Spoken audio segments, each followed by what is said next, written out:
তিনটা জিনিস ব্রেইনটাকে ধ্বংস করতেছে। ব্রেইন যে দামি জিনিস এটা তো বুঝি না, এই জন্য ব্রেইনের দাম বাড়ে, মানুষ কাছে এটা কি আর হবে। এক নাম্বার জিনিস। আচ্ছা, এখানে কেউ কি আছে যে 100 কোটি টাকার মালিক? 100 কোটি নোবডি না? আচ্ছা, ব্রেইনের দাম এখনকার হিসাবে মিনিমাম 30,000 কোটি টাকা। কোনো সার্ভিস চার্জ আছে? যে আল্লাহ যদি কইতো যে ঠিক আছে 1% করে টাকা দাও, ফকির হয়ে যাওয়া লাগবে না? এই ব্রেনটা যে দিয়েছে এটা কাজে লাগাইতে পারতেছি না কেন? তিনটা জিনিস ব্রেনটাকে ধ্বংস করতেছে। এক নম্বরে কি, প্রফেসর মুখতার আহমেদ স্যার বলছে কিন্তু যে আমাদের ধৈর্য কম না? এই কি কম? তা উনি যেটা বলছে যে ধৈর্য কম, উনি তো বাংলায় বলছে, এই জন্য শুনে অত মজা লাগে নাই, মনে করছে এটা ফির কি সমস্যা।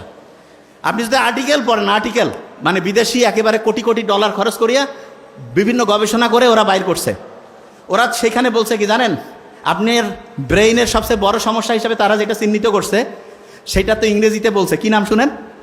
অ্যাটেনশন ডেফিসিট হাইপার অ্যাক্টিভিটি ডিসঅর্ডার। ওরে বাবা, এত বড় রোগ! এইখানে যারা আছি হয়তোবা আল্লাহর মধ্যে এরা তো ইসলামী, এদের হয়তো বেশিরভাগ জনের ব্রেন ভালো আছে, তবে সারা দেশের যদি চিন্তা করি 80% মানে 10 জনে 8 জনের, আমার সাথে একটু বলতে হবে, অ্যাটেনশন ডেফিসিট হাইপার অ্যাক্টিভিটি ডিসঅর্ডার। এইটাকেই বাংলায় বলে কি, ধৈর্যের অভাব।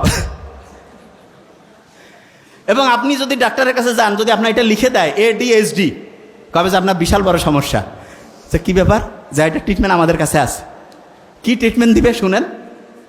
বলবে যে আপনি ঠিক রাতে এশার নামাজ যখন হবে তারপরে মোবাইল টোবাইল দেখবেন না, ঘুমাবেন। ফজরে উঠবেন, উঠে আগে একটু চোখ বন্ধ করে থাকবেন, শুকরিয়া আদায় করবেন, তারপর একটু এক্সারসাইজ করবেন, সকালে একটু হাঁটাহাঁটি করে সূর্যের দিকে তাকাবেন, সারাদিন সহজে বেশি মোবাইল বের করবেন না, দুপুরের পরে একটু দেখতে পারেন, আর কোন সময় কি কাজ করবেন এটা ডায়েরি মেনটেন করে লিখে লিখে করবেন। ফি হচ্ছে কয়েক হাজার টাকা নিয়ে নিবে, বুঝেন নাই?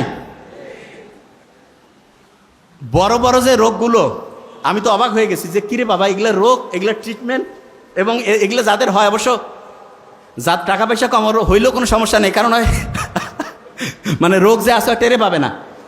তা ওই বেশিরভাগ জন যারা আছে না, টাকা পয়সা প্রচুর, আমরা তো দেখি ওই যে তোমাদের নোবেল স্যার সারা দুনিয়া থেকে রুগী দেখতেছে আলহামদুলিল্লাহ, এবং ইন্ডিয়ায় মাদ্রাস চেন্নাইতে যে ভালো হচ্ছে না আলহামদুলিল্লাহ, কারণ খুব অথেন্টিক ইমানদারির সাথে রুগী দেখে, সে একটা পয়সা কোনোদিন 2 নম্বরই করেন, এই জন্য অনেস্ট ডাক্তার আল্লাহর রহমত আছে আলহামদুলিল্লাহ। এবং সে যেটা করছে আমি দেখছি, হিউজ মানসিক এই প্রবলেমের রুগীগুলো আছে।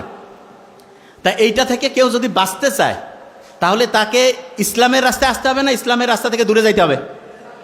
ইসলামের রাস্তায় আসতে হবে, যে জায়গা থেকে আমি ছিলাম। তাহলে ধৈর্যের যে অভাব, এটা হচ্ছে ADHD,